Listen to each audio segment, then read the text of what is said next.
Welcome. It is no accident that you have found your way to the Release the Genie podcast. What would you do with 3 wishes? And what if you discovered that you are in fact that very genie that could grant them? Well, join us now as we discover who our next genie is as we listen in and learn the stories of triumph, inspiration, and passion with some very special guests. And now, without further delay, your host of the Release the Genie podcast, Mr. Paul Rogers.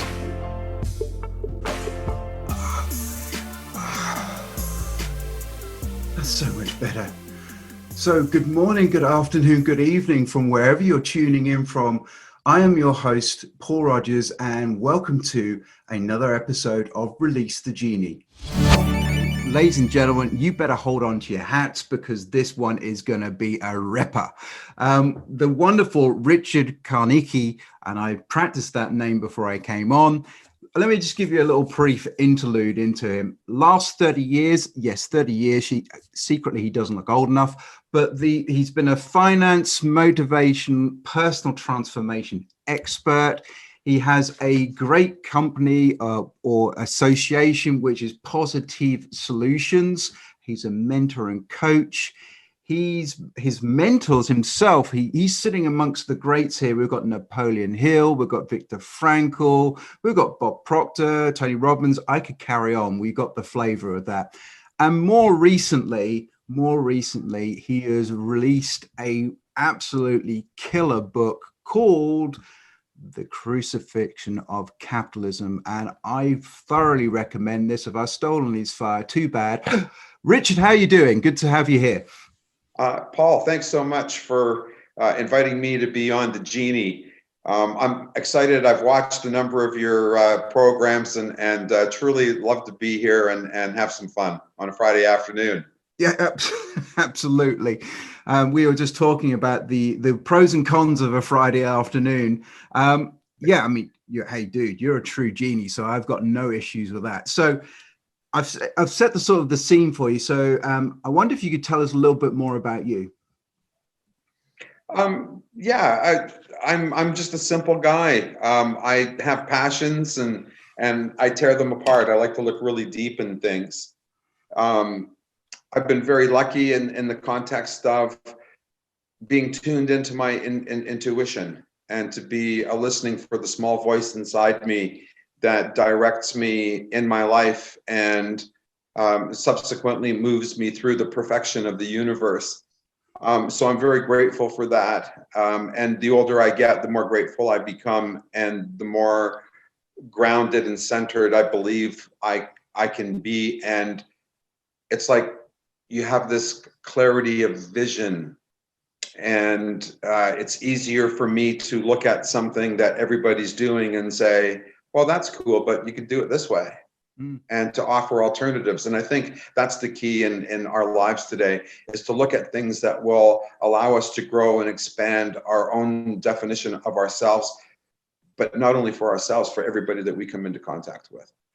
I love that. And when you were saying, I was thinking it's the difference between a knowing and a belief. And very much so. And there is that subtle difference. And also, you know, it's kind of what actually everyone needs to hear, because this is never taught, this is never talked about. So we all kind of arrive and it's like, oh, what next?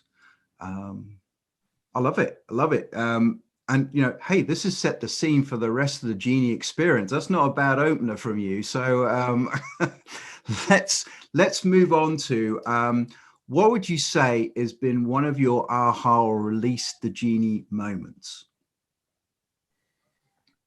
I would have to say that the aha moments really were the ones that you experience when you're a child. And you take everything at one particular level, you take it for granted, almost the perfection of your life. And I wish I spoke for every human being, but I would like to say that, at least for me, I had an amazing bringing up. It wasn't rich, it was full of love, and that is rich to me. So I'm oftentimes, I guess, Paul, just very simply, it's that ability, as I mentioned just a moment ago, to be able to tune into your own thinking about what it is that you love and what it is that you love to do, and how to be truthful to yourself in doing that. And you're a great example, since I've gotten to know you, about a guy who eats his own cooking. Yeah. No, I mean, to be honest, it's as corny as it will seem. Love is actually one of the highest energies, and I think being able to actually, even being able to communicate that on to somebody else, that's quite empowering stuff. Hey. It is. I think it's all when we start to embrace our own truth, and we start to look at ourselves and we accept our own truth. I think a lot of society's anxieties are based on us wanting to imagine something other than what was the truth. And hence, when we find it difficult for us to be our true selves, then that doesn't just stop with you. It ends up being a part of everybody in your entire life, your family, your parents, your friends, the people that you are doing business with, clients, colleagues, across the board. We're all looking for that piece of integrity that says, yes, I want to listen and embrace that and put that into my own life so that it materializes. I think, was it Gandhi who said, be the change that you want to be? Yes, entirely correct. And yet at the same point in time, sometimes that's the most asinine statement that you can hear. Okay, because how can you live, and at one level, we can talk about the book, but how can you live in a world of no capital? Okay, in the context of the change. Well, I don't want to see the capital. I don't want to. I want to have that eliminated. But how do I live that in an economical world? In a system which has been around us as far as we can actually feasibly go back, and actually a man-made concept. There is nothing of Mother Nature in that system at all. Absolutely. And the most amazing part about what you just said is that, think about this for a second. They have had the opportunity for those last 500 or 1,000 years to create it in their vision, in the way that they want it to work for themselves. And they protect it. Okay, with every ounce of their beingness, they're protecting the system that they've created, and they expand on it periodically because people start to catch on. And as they catch on and they start to understand, well, wait a second, there's a different way of doing this. Then all of a sudden, when we start to create that, you start to create a lot more competition for what's really going on around. And hence, that's where those people can get really worried about what's going to happen next. If we all actually understood that and put it into motion, the change that we would create would be incredible. It's that friction, isn't it? It's that interface between potentially a already established type of way of doing it versus the sort of the different set of thinking, and that's where we have that sort of friction between the two ideas. So and it's so predominant. I'll make a little joke here if I can. Yeah. But it's so predominant because we hear people who constantly tell us all the time, to be that change, to go out and to do that thing. And yet at the same time, once you start to go out and do that, people are like, what the hell are you doing? Well, wait a second. I just got all your advice. I just took your course. I read your book. I did the program. And it told me to go out and just do what it is that I want to do. And now I get out here and do it. And everybody says I'm crazy. So it's kind of funny that at one level, we can almost say that sometimes we're contradictory of the things that we're supposed to believe in. And I think actually it comes down to, is it actually a genuine belief, or is it just fancy talk? Wow, well, you can see this could go on all Friday, and hey, with Friday afternoon, there's nothing afterwards, so that's all good. I wonder if you could, and this is going to be interesting. I wonder if you could tell us an inspiring statement, comment, or a mantra which has really affected you. Oh, wow. There are so many incredible statements out there. I think probably, I'm not sure if it was William James, if that's the correct name, but he said, "Man, know thyself." And I don't mean man to those people who are worried about, different classifications. I'm talking about encompassing everybody on the whole planet. Yep. Know yourself. First off, you'll never know anything about anybody else until you know yourself. So when you learn about you, you learn about other people. And hence, you have a tolerance for difference. And most of the time today, and I'm sure Paul would attest to this, even though we do our best to tell people don't judge a book by its cover, yet at the same point in time, show up in a way that people don't expect you and watch the same thing happen in adulthood. So it's kind of a joke, because if you're stuck in that place called, geez, I don't have an expectation of this, then what do you do? So when we can truly learn about who we are, we can have a much more significant aspect of empathy with regards to others.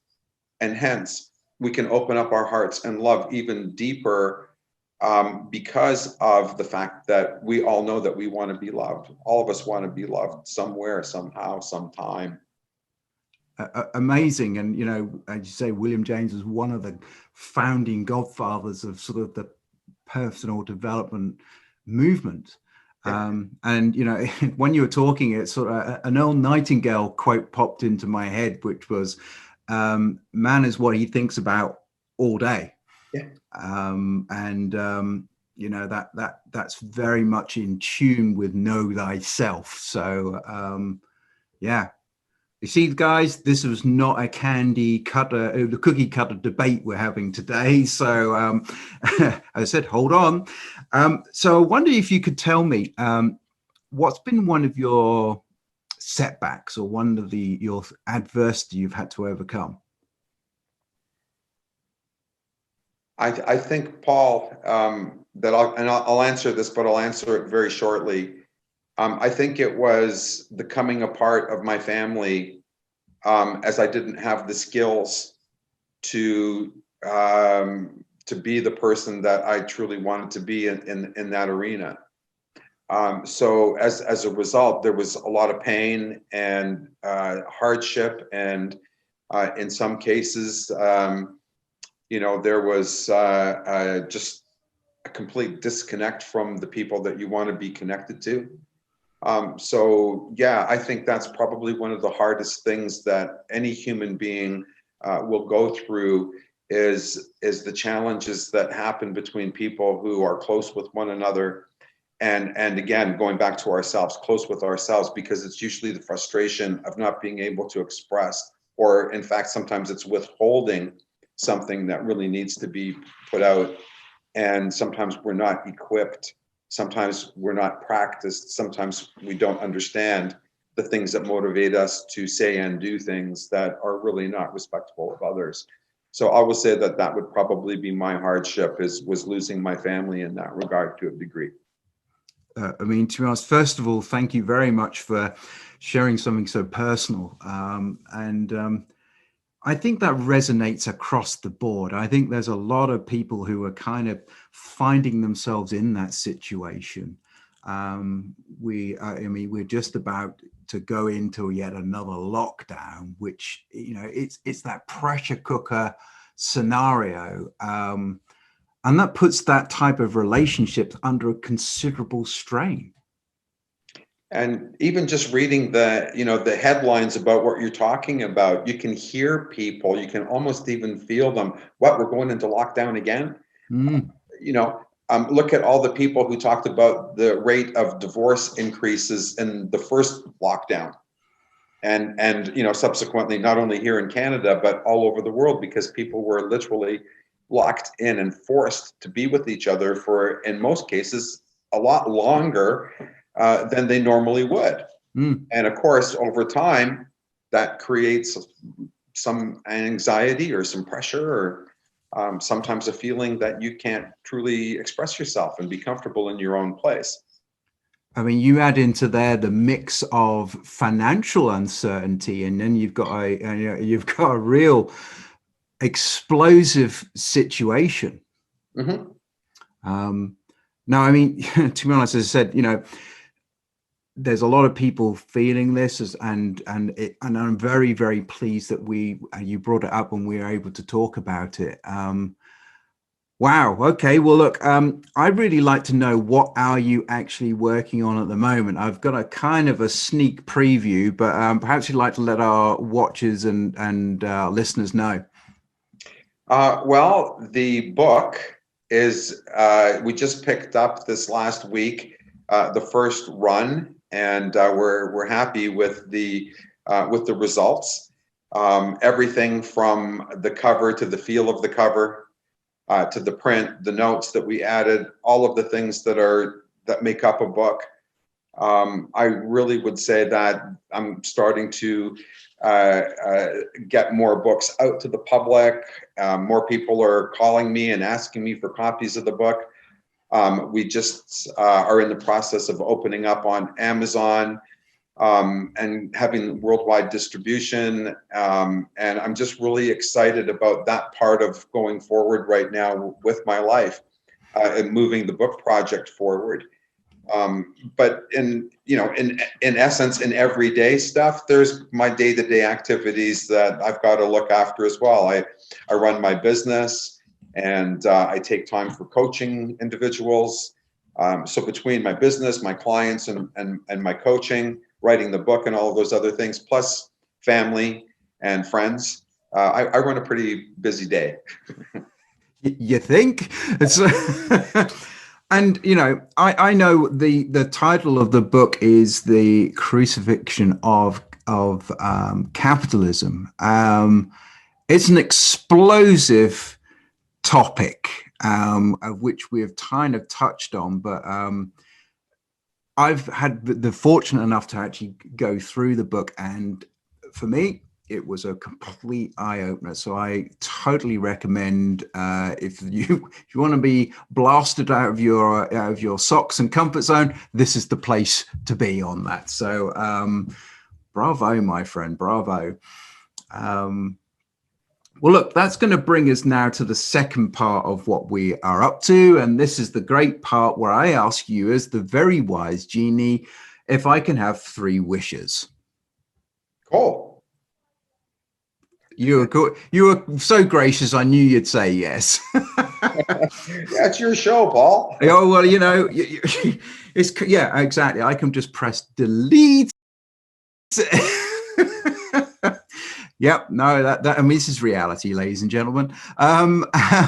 So my first wish, what's the best advice you have ever received? Oh, I think that this will go back to, in essence, financial roots. Okay, so you might have a little laugh on this one, but very simply, don't buy the milk, own the cow. I totally agree. And just going on that theme, in my first lawyer office, there was a picture of a cow with one guy pulling one way and the other guy pulling his tail in a boundary dispute, and there's a lawyer underneath it milking the cow. So that kind of fits in with your own the cow, not the milk. Love it. Wow, look, see, we're on the same path on that one. That brings me to my second wish, which is, what advice would you give your younger self? Wow, that's a really, really good question. What kind of advice would I think that the advice I would give myself is, don't worry about what anybody thinks about you.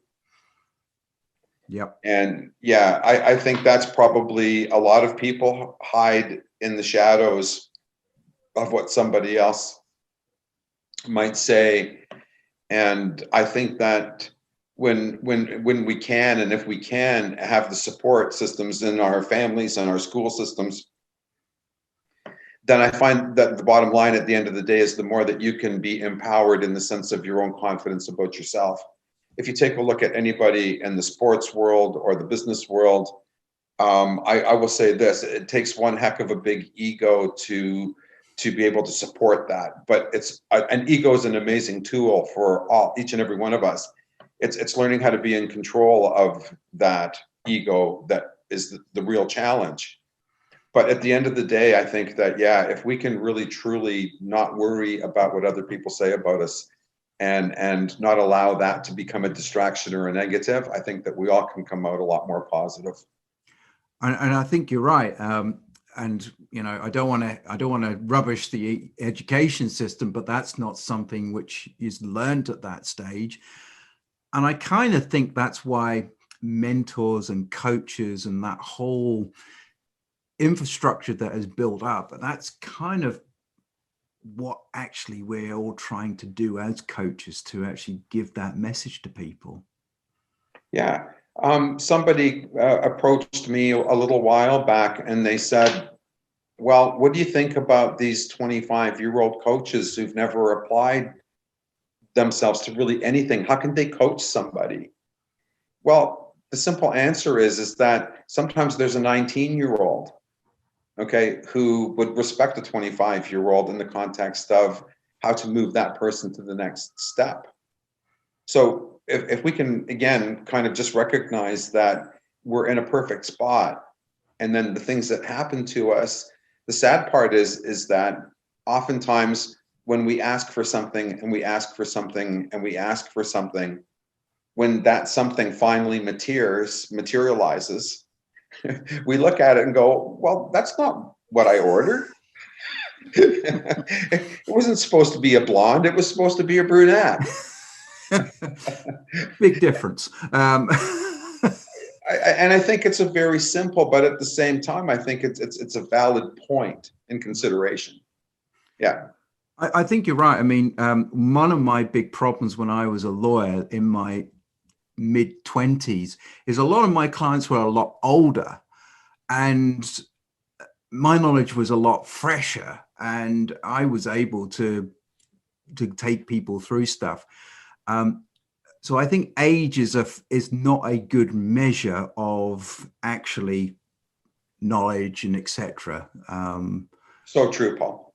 And you said don't judge a book by its cover, and that's entirely that. So yeah.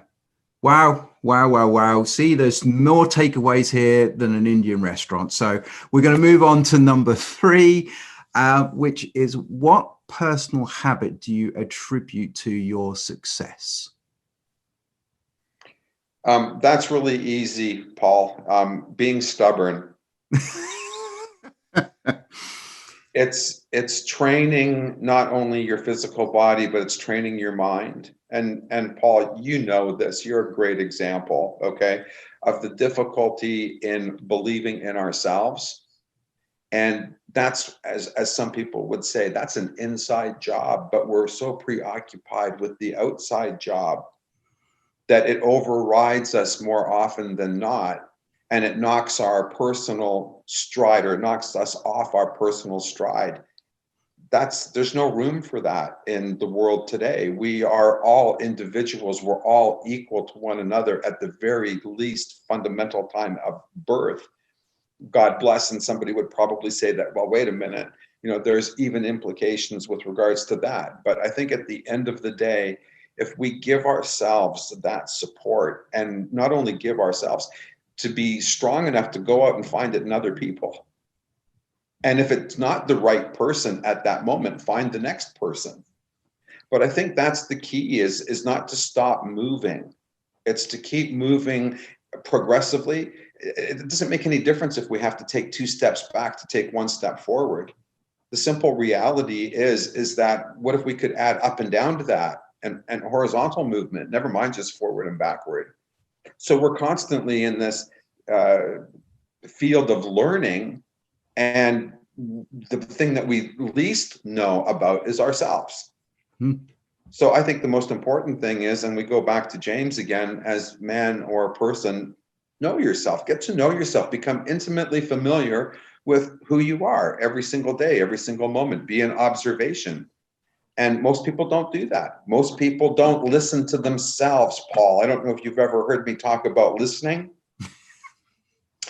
Most people don't listen to themselves. How can you listen to somebody else if you can't listen to yourself, if you don't have the technique that you can actually listen to the vibration of thought going in your brain? And what do you do with those thoughts? What do you do with the good ones? What do you do with the ones that aren't so good? How do we stay in control of being able to manage that? And yet the majority of people in education, they have no comprehension of how to deliver that to pretty much anybody. So who's holding the secrets? You know, is how do you stumble on these things, right? Oh, I stumbled upon this today, and it happened to be James, and it's man, know thyself. Wow, that means nothing to me next. Versus what's the possibility of what this could open up for me? And dig deep and go deeper. I think you've used the statement of diving deep, right? How many people really dive deep into themselves? So they're afraid, we're afraid. And when we start to actually do it, we become more confident. And I think as we become more confident, then you can truly say, well, hey, my life is working a little bit better for me today than it was yesterday. You're absolutely right. And we talked about the only constant is change. And that's a great example of that. It's not, you know, if we accept that is the default position. We're all beautiful. We're all amazing people. And if we could only, if you will, I think John Lennon said it, give peace a chance, right? Within ourselves and with others. Just give it a chance. Yeah. Let there be love. Another John Lennon saying so. Don't get. I'm a Brit. Don't get me started on that arena. So, where can we? Oh no. First of all, is what book would you recommend to listeners and viewers? Wow. You know what? And I've got a whole incredible collection of self-help books. But I will say that right now, the book that comes to my mind and comes kind of really complete in the way that it was written, especially for me. And I hope that if you've never heard of this book, that you might go out and get a copy. But it's called 3 Magic Words, and it's written by a guy named U.S. Anderson, and I think it was 1954 or something like that. So I guess you could say it was a trailblazer book for self-help.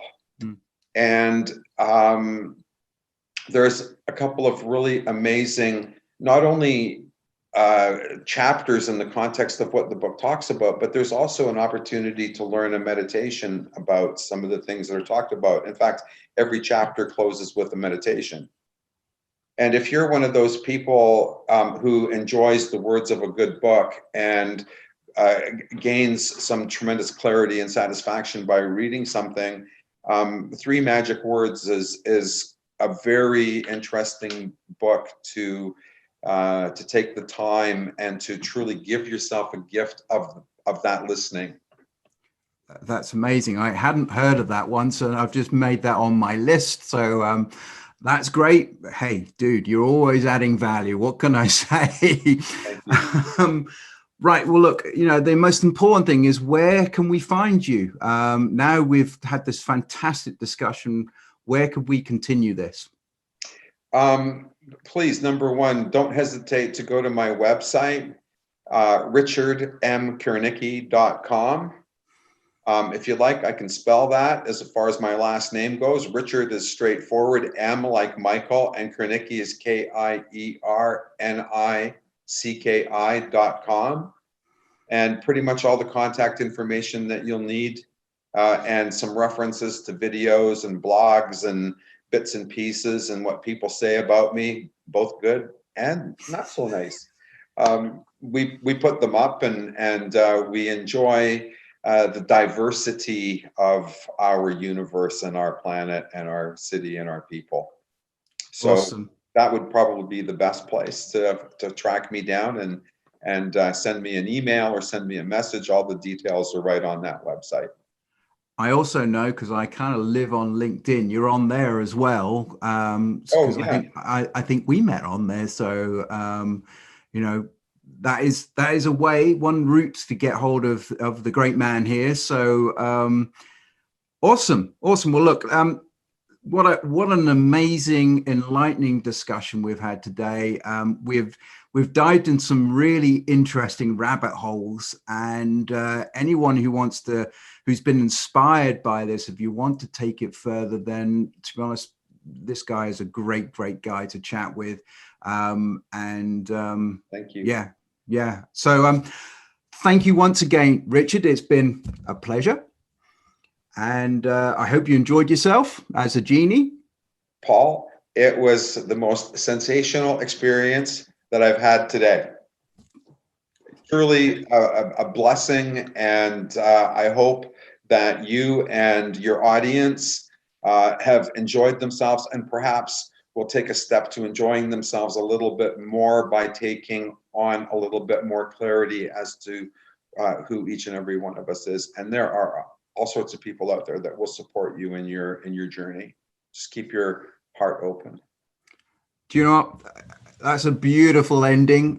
So that should be in a song, I think. So thank you very much, Richard. Thank you to the listeners and the viewers.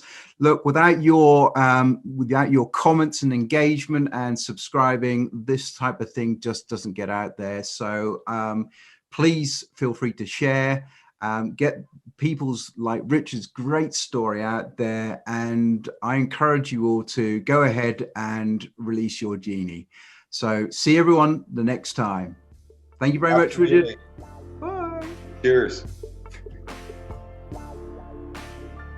Well, that's a wrap. You have been listening to yet another episode of the Release the Genie podcast with host Paul Rogers. Be sure to follow Paul on the LinkedIn platform and learn more of Paul's resources at www.takeactionacademy.ca. And until next time, as always, be mindful and be sure to release your genie. Thanks for listening.